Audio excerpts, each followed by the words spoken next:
Good afternoon. Today I'll be delivering a commencement speech done by the multi-Emmy award-winning talk host, Ellen DeGeneres.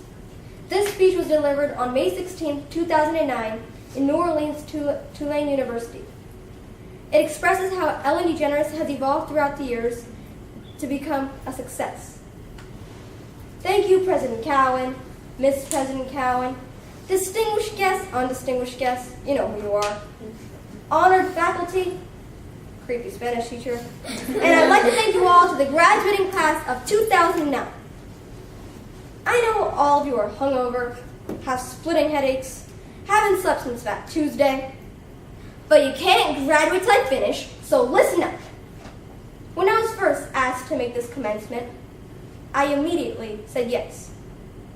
Then, I went to look up what commencement meant, which would have been easy if I owned a dictionary. But all the books I had at home are Portia's and are all written in Australian. So, I had to break the word down. Commencement. Common and cement. Common cement. You commonly find cement on sidewalks, and on sidewalks there are cracks. If you step on a crack, you break your mother's back. So, there's that. But I'm still honored you chose me to speak at your common cement. I thought you to be a famous alumnus and graduate from the school to deliver a commencement speech. Well, I don't know if President Cowan knows this, but I didn't graduate from any college. At all. I'm not saying I waste your time or money or anything, but look at me. I'm a huge celebrity. I spent a lot of time here growing up. My mom worked at Newcomb, and the only reason I would actually go there was to steal money from her purse. But why am I here today? Clearly not stealing anything from you, because you're too far away and I'll never get away with it. I'm here because of you. I can't think of a more tenacious, courageous graduating class.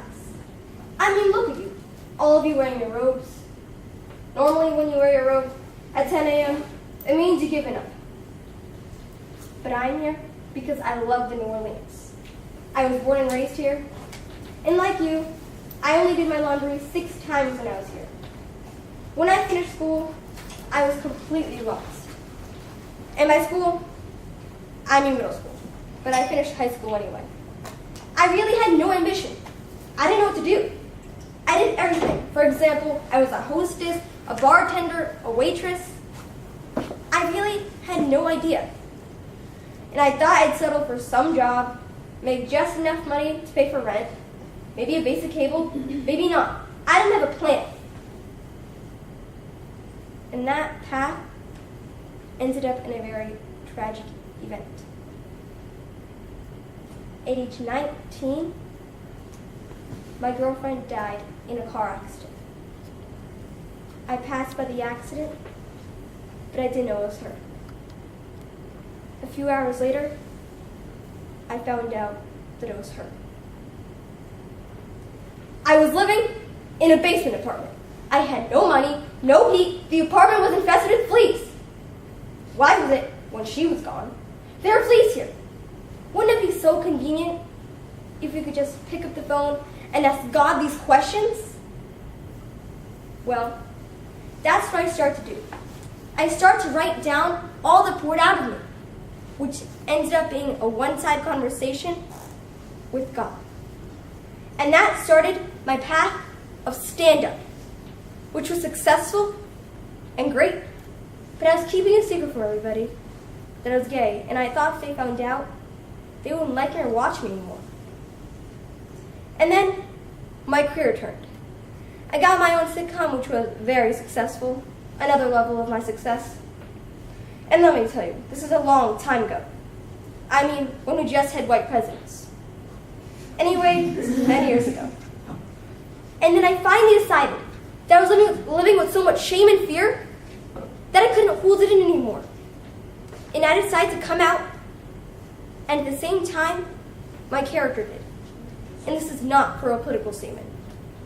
It wasn't to do anything but to free myself from all this heaviness I've been carrying around. And to just be honest. And I thought, what was the worst that can happen? I can lose my job. I did.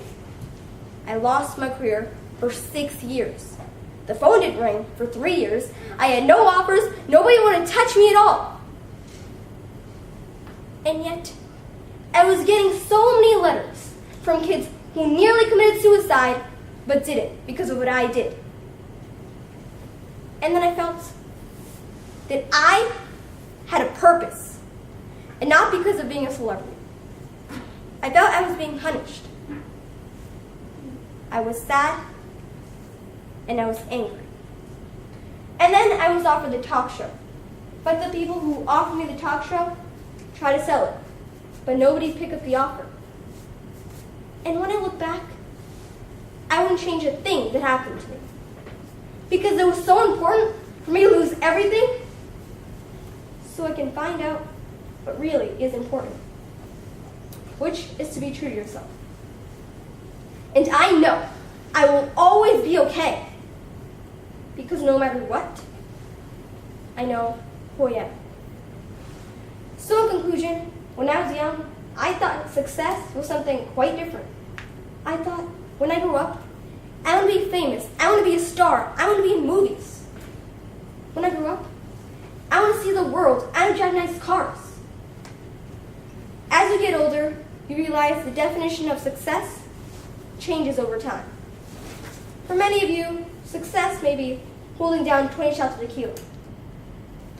But for me, success is living life with integrity and not giving in to peer pressure, and to not try to be something you're not. To live your life as an honest and compassionate person and contribute in some way. So to conclude my conclusion, stay true to yourself. Never follow someone else's path. Unless you're lost in the woods and you see a path, and by all means you should follow that. Don't give advice. Don't take anyone's advice. So my advice to you is, stay true to yourself, and everything will be fine. But I don't understand why you guys are worried. The economy is booming, the job market is wide open, and the planet is just fine.